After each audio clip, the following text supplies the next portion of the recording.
Innovation. Why is it missing in not-for-profits? The need for innovation in the not-for-profit sector has never been greater, yet it is alarmingly lacking. Nonprofit organizations need innovation every bit as much as for-profit firms. Some might argue that they need it more because they lack the resources and cash flow of large commercial firms.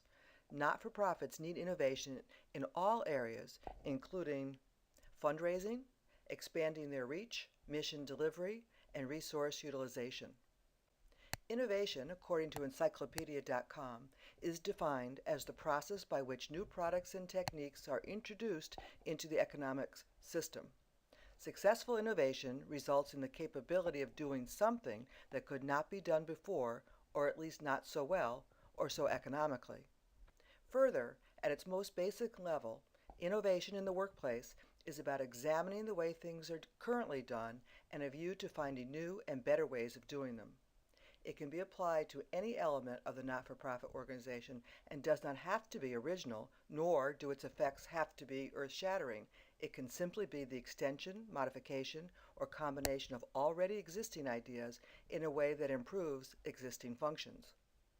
In a study completed by IndustryWeek.com, it was found that the impact of innovation efforts included increase of overall revenue growth in 78% of the companies, improved customer satisfaction in 76%, growth in revenue from new products or services in 74%, increased productivity in 71%, and improved earnings profit margins in 68%. Not-for-profit organizations who have recognized the need and applied its principles have achieved creative and innovative ideas, which have led in tangible short and long-term results. Not-for-profit organizations face many challenges. However, overall long-term sustainability is chief among them. We see not-for-profit organizations, both small and large, come and go, and various funding sources drying up. As external and internal factors change, impacting and risking long-term viability, data shows that innovation is one avenue to long-term company or organizational sustainability. Why, then, is innovation so lacking among the not-for-profit sector? Our experience tells us that most importantly, many do not fully understand enough about the what and the how of innovation. We have, however, seen some organizations be very successful at innovation and therefore have a sustainable plan for the future. What do they know? They understand that there are two key components of innovation. The first is establishing a culture for innovation, and the second is having a structured process to identify the innovation and to manage it. Both are equally important in achieving results. Setting a culture for innovation is often difficult because it is easy to retard or destroy innovation in most companies.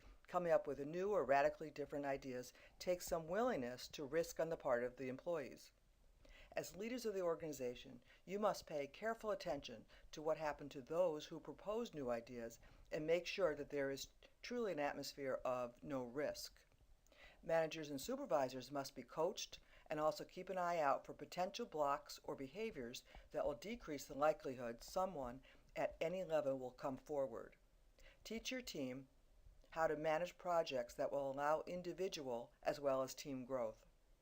Start small with projects that are of short duration or intensity and let people practice taking these risks. Allow failure on this scale without repercussions. All failures do is give you a chance to learn how to make better assumptions and choices. They allow far more information that will ultimately lead to great innovative ideas. Be patient, learn what did and did not work. Most of all, do not punish those who try but fail. Research and implement a process that manages innovation from the initial idea to the time the product or service is launched. Over and over again, we see successful models that include idea generation, preliminary investigation, business case development, testing, and validation. These successful models also put purposeful stops in place that allow for a timeout. During these timeouts, the current version of the innovation is checked for strategic fit, product and competitive advantage, attractiveness to the customers, true technical reality, alignment with the organization's strengths, and financial reward versus the risk involved. When all of these tests are successfully passed, the innovation moves on to the next phase. It does not pass the tests, it is not pursued. By carefully and thoughtfully managing the projects in these ways, only the most likely successes are moved along to the more expensive phases. As leaders in a not-for-profit organization, you must lead the change that will allow innovation to rise to the top and get successfully managed and implemented. Start by taking an assessment that will help you understand how your behaviors may support or retard innovation in your company. Then, have your senior team do the same.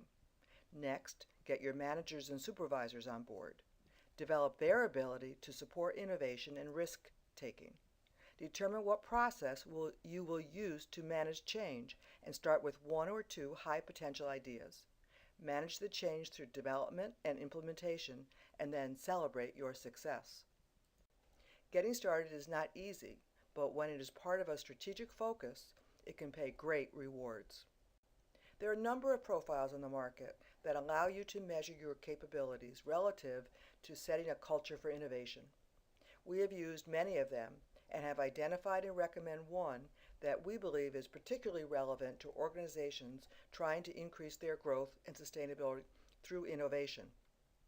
If you are an organizational leader and are interested in behaviors that will help support your company's success through innovation, please click the link below the movie to take a free copy of the profile that we most often recommend.